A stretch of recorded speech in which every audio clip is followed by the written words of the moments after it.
ನಮಸ್ಕಾರ ವೀಕ್ಷಕರೇ, ನಾನು ರಾಜು ಉಸ್ತಾದ್. ಕರ್ನಾಟಕ ಸಂಚಾರ ಹೆಸರಿನ ಸಮೂಹ ಜಾಲತಾಣಕ್ಕೆ ನಿಮಗೆ ಸ್ವಾಗತ. ಈ ವಿಡಿಯೋದಲ್ಲಿ ನಾನು ಜಾಗತಿಕವಾಗಿ ಚರ್ಚೆಯಲ್ಲಿರುವ ಇಸ್ಲಾಂ ಧರ್ಮದ ಶಿಯಾ ಮತ್ತು ಸುನ್ನಿ ಶಾಖೆಗಳ ಬಗ್ಗೆ ಕೆಲವೊಂದಿಷ್ಟು ಮಾಹಿತಿ ನೀಡಲಿದ್ದೇನೆ. ಜತೆಗೆ ಏನಿದು ಇಸ್ಲಾಂ, ಯಾರೀ ಮುಸ್ಲಿಮರು, ಇವರ ಶಿಯಾ ಮತ್ತು ಸುನ್ನಿ ಪಂಗಡಗಳ ತಂಟೆ ಏನು, ಕುರಾನ್ನಲ್ಲಿ ಅಂಥದ್ದೇನಿದೆ ಎನ್ನುವ ಸಂಗತಿಯಲ್ಲೂ ವಿವರಿಸಲಿದ್ದೇನೆ. ತಪ್ಪದೆ ಪೂರ್ಣ ವಿಡಿಯೋದ ವೀಕ್ಷಣೆ ಮಾಡಿರಿ. ಇದರ ಆಳಕ್ಕೆ ಇಳಿಯುವ ಮೊದಲು ನಾವು ಕೆಲವೊಂದು ಮೂಲಭೂತ ಪ್ರಶ್ನೆಗಳಿಗೆ ಉತ್ತರ ಕಂಡುಕೊಳ್ಳೋಣ. ಮೊದಲನೆಯದ್ದು, ಇಸ್ಲಾಂ ಅಂದರೆ ಏನು? ಉತ್ತರ: ಇಸ್ಲಾಂ ಅಂದರೆ ಅರೇಬಿಕ್ ಭಾಷೆಯಲ್ಲಿ ಅಲ್ಲಾಹ ಅಥವಾ ದೇವರಿಗೆ ಸಂಪೂರ್ಣ ಶರಣಾಗತಿ ಅಥವಾ ವಿಧೇಯತೆ ಎಂದರ್ಥ. ಇದು ಏಕದೇವೋಪಾಸನೆ ಆಧಾರಿತ ಜೀವನ ಮಾರ್ಗವಾಗಿದೆ. ಶಾಂತಿ, ನ್ಯಾಯ ಮತ್ತು ಮಾನವೀಯತೆಯನ್ನು ಬೋಧಿಸುತ್ತದೆ. ಸಲಾಮ ಅಂದರೆ ಶಾಂತಿ, ಸುರಕ್ಷತೆ ಮೂಲದಿಂದ ಇಸ್ಲಾಂ ಪದದ ಉತ್ಪತ್ತಿಯಾಗಿದೆ. ದೈವಕ್ಕೆ ಶರಣಾಗಿ ಶಾಂತಿ ಅಥವಾ ಮೋಕ್ಷ ಪಡೆಯುವುದು ಇದರ ಉದ್ದೇಶವಾಗಿದೆ. ಎರಡನೆಯದ್ದು, ಇಸ್ಲಾಂ ಧರ್ಮ ಅಂದರೇನು? ಉತ್ತರ: ಇಸ್ಲಾಂ ಏಕದೇವೋಪಾಸನೆಯ ಧರ್ಮವಾಗಿದೆ.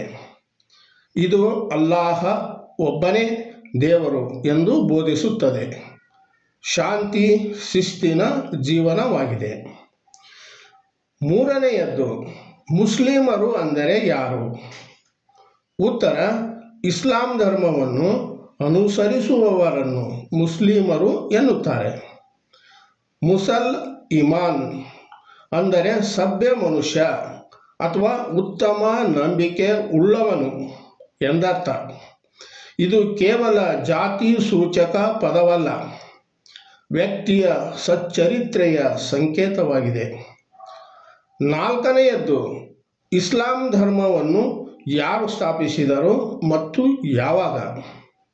ಉತ್ತರ: 7ನೇ ಶತಮಾನದ ಆರಂಭದ ಚರಣದಲ್ಲಿ ಪ್ರವಾದಿ ಮಹಮ್ಮದರು ಇಸ್ಲಾಂ ಧರ್ಮದ ಸ್ಥಾಪನೆ ಮಾಡಿದರು. ಇದು ಸೌದಿ ಅರೇಬಿಯಾದ ಮಕ್ಕಾ ನಗರದಲ್ಲಿ ಜನ್ಮ ಪಡೆಯಿತು. ಮಹಮ್ಮದರು ಅಲ್ಲಾಹನ ಅಂದರೆ ದೇವರ ಕೊನೆಯ ಪ್ರವಾದಿ ಅಥವಾ ಪ್ರತಿನಿಧಿ ಎಂದು ಮುಸ್ಲಿಮರು ನಂಬುತ್ತಾರೆ. ಕ್ರಿಶ 570ರಲ್ಲಿ ಮಕ್ಕಾದಲ್ಲಿ ಜನಿಸಿದ ಪ್ರವಾದಿ ಮಹಮ್ಮದರು ಕ್ರಿಸ್ತಶಕ 610ರಲ್ಲಿ ಅಂದರೆ ಅವರ 40ನೇ ವಯಸ್ಸಿನಲ್ಲಿ ಹಿರಾ ಎಂಬ ಗುಹೆಯಲ್ಲಿ ಧ್ಯಾನಕ್ಕೆ ಕುಳಿತಿದ್ದಾಗ ದೇವದೂತ ಜಿಬ್ರಾಯಿಲ್ ಮೂಲಕ ಅವರು ಮೊದಲ ದೈವವಾಣಿ ಸ್ವೀಕರಿಸುತ್ತಾರೆ. ಇದು ಇಸ್ಲಾಂ ಧರ್ಮದ ಉದಯದ ಕ್ಷಣವಾಗಿದೆ. ಇಲ್ಲಿಂದ ಪ್ರವಾದಿ ಮಹಮ್ಮದರು ದೈವವಾಣಿ ಅಥವಾ ಇಸ್ಲಾಂ ಧರ್ಮದ ತತ್ವ ಸಿದ್ಧಾಂತಗಳ ಪ್ರಚಾರ ಪ್ರಸಾರ ಕಾರ್ಯ ಆರಂಭಿಸುತ್ತಾರೆ. ಅನೇಕರು ಇವರ ವಾಣಿಗೆ ಆಕರ್ಷಿತರಾಗಿ ಅನುಯಾಯಿಗಳು ಆಗುತ್ತಾರೆ. ಇನ್ನೂ ಕೆಲ ಮೂಲಭೂತವಾದಿಗಳು ವಿರೋಧಿಸುತ್ತಾರೆ. ಇದು ಸಹಜ ಕ್ರಿಯೆಯಂತೆ ನಡೆದಿರುತ್ತದೆ. ಆದರೆ ಕ್ರಿಸ್ತಶಕ 622ರಲ್ಲಿ ವಿರೋಧಿಗಳು ದಾಳಿಗೆ ಇಳಿದಾಗ ಪ್ರವಾದಿ ಮಹಮ್ಮದರು ಮಕ್ಕಾದಿಂದ ಮದೀನಾಕ್ಕೆ ಹೊರಟು ಹೋಗುತ್ತಾರೆ. ಈ ಘಟನೆಯನ್ನು ಹಿಜ್ರಾ ಎಂದು ಕರೆಯಲಾಗುತ್ತದೆ. ಇದೇ ವರ್ಷದಿಂದ ಇಸ್ಲಾಮಿಕ್ ಕ್ಯಾಲೆಂಡರ್ ಅಂದರೆ ಹಿಜರಿ ಶಕೆ ಆರಂಭವಾಗುತ್ತದೆ. ಪ್ರವಾದಿ ಮಹಮ್ಮದರು ಮದೀನಾದಲ್ಲಿ ಇದ್ದಾಗ ಅಲ್ಲಿನ ವಿವಿಧ ಪಂಗಡಗಳ ಜೊತೆಗೆ ಒಪ್ಪಂದ ಮಾಡಿಕೊಂಡು ಶಾಂತಿ ಸ್ಥಾಪಿಸುತ್ತಾರೆ. ಇದನ್ನು ಮದೀನಾ ಒಪ್ಪಂದ ಎಂದು ಕರೆಯಲಾಗುತ್ತದೆ. ಜೊತೆಗೆ ಇದು ಇತಿಹಾಸದ ಮೊದಲ ಲಿಖಿತ ಸಂವಿಧಾನಗಳಲ್ಲೊಂದು ಎಂದು ಪರಿಗಣಿಸಲ್ಪಟ್ಟಿದೆ. 5ನೇಯದ್ದು, ಇಸ್ಲಾಂ ಧರ್ಮದ ಪವಿತ್ರ ಗ್ರಂಥ ಯಾವುದು? ಉತ್ತರ: ಇಸ್ಲಾಂ ಧರ್ಮದ ಪವಿತ್ರ ಗ್ರಂಥ ಕುರ್ಆನ್ ಆಗಿದೆ. ಇದು ಪ್ರವಾದಿ ಮುಹಮ್ಮದರಿಗೆ ಕಾಲಕಾಲಕ್ಕೆ ಲಭಿಸಿದ ದೈವವಾಣಿಗಳ ಸಂಕಲನವಾಗಿದೆ. ಇದು ಕೇವಲ ಒಂದು ಧಾರ್ಮಿಕ ಪವಿತ್ರ ಗ್ರಂಥವಾಗಿರದೆ, ಒಬ್ಬ ವ್ಯಕ್ತಿ ತನ್ನ ಜೀವನವನ್ನು ಹೇಗೆ ನಡೆಸಬೇಕು ಎನ್ನುವುದರ ಬಗ್ಗೆ ಮಾರ್ಗದರ್ಶನ ನೀಡುವ ನೀತಿ ಸಂಹಿತೆಯಾಗಿದೆ. ಪ್ರವಾದಿ ಮುಹಮ್ಮದರ ಜೀವನ ಮತ್ತು ಬೋಧನೆ ಮಾರ್ಗದಲ್ಲಿ ನಡೆಯಲು ಪ್ರೇರಣೆ ನೀಡುತ್ತದೆ. ಇದು ಒಂದು ಕಡೆಯಾದರೆ, ಮತ್ತೊಂದು ಕಡೆಗೆ ಇಸ್ಲಾಂ ಧರ್ಮ ಹೊಸದೇನೂ ಅಲ್ಲ. ಅದು ಆ ಪೂರ್ವವೇ ಜಾರಿಯಲ್ಲಿತ್ತು. ಆದಮ್, ಅಬ್ರಾಹಂ, ಮೋಸೆಸ್ ಮತ್ತು ಜೀಸಸ್ ರಂತಹ ಪ್ರವಾದಿಗಳು ಆಗಿ ಹೋಗಿದ್ದರು. ಅವರು ಏಕದೇವೋಪಾಸನೆ ಬೋಧಿಸಿದ್ದರು. ಪ್ರವಾದಿ ಮುಹಮ್ಮದರು ಅದನ್ನು ಮುಂದುವರಿಸಿ ಕೊಟ್ಟ ಅಂತಿಮ ರೂಪವೇ ಇಸ್ಲಾಂ ಧರ್ಮವೆಂದು ನಂಬಲಾಗುತ್ತದೆ.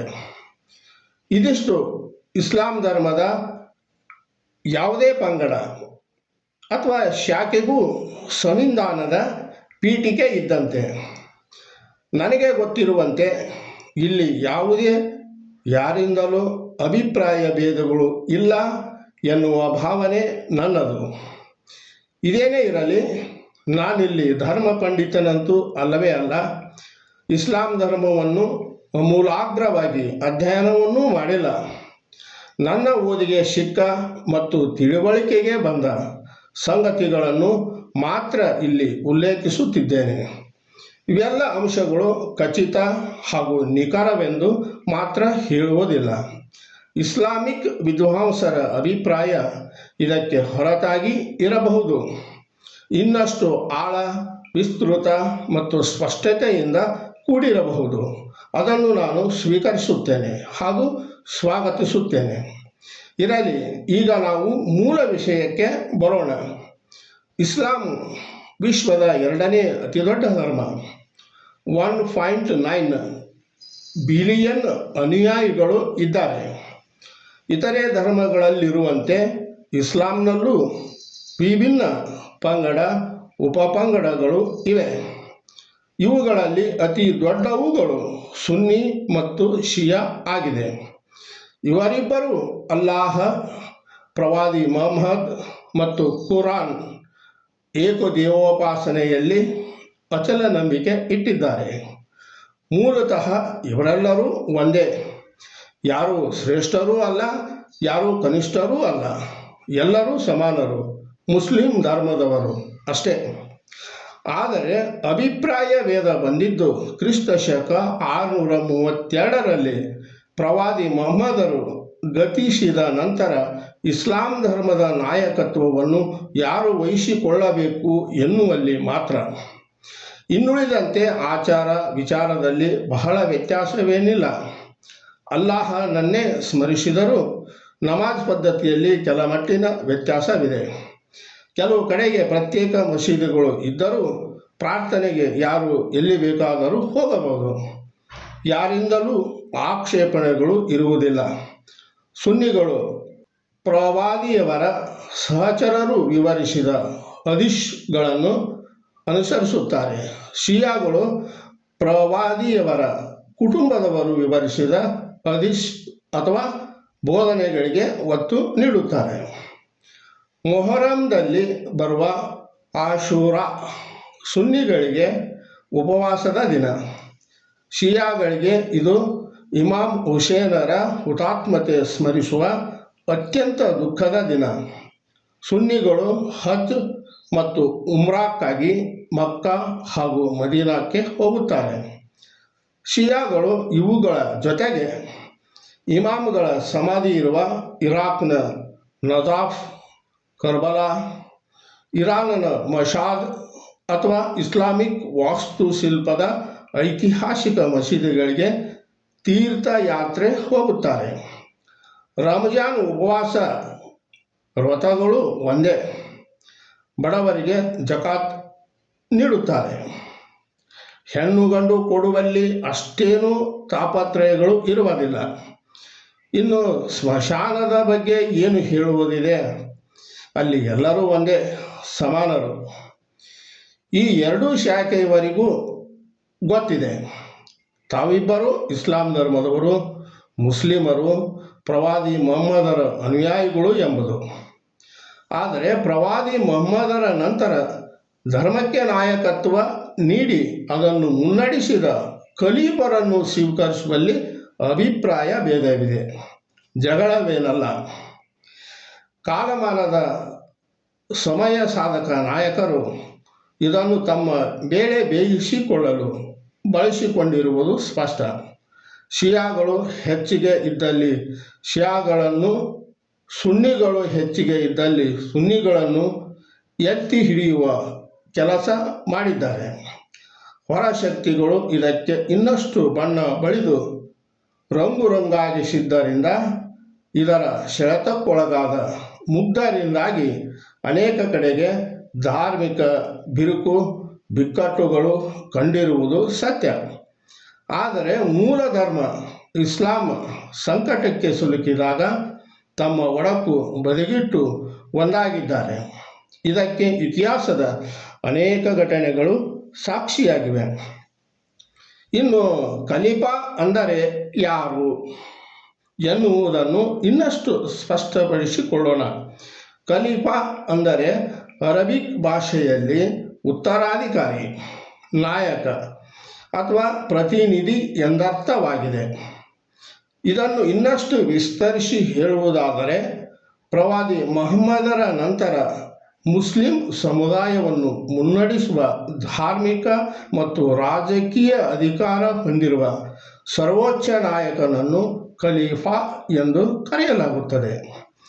ಈ ಖಲೀಫಾ ಸಂಗತಿಯಲ್ಲಿಯೇ ಇವರಿಬ್ಬರಲ್ಲಿ ಇರುವ ನಂಬಿಕೆ ಅಥವಾ ಅಭಿಪ್ರಾಯದಲ್ಲಿನ ಭಿನ್ನತೆ ಹೀಗಿದೆ.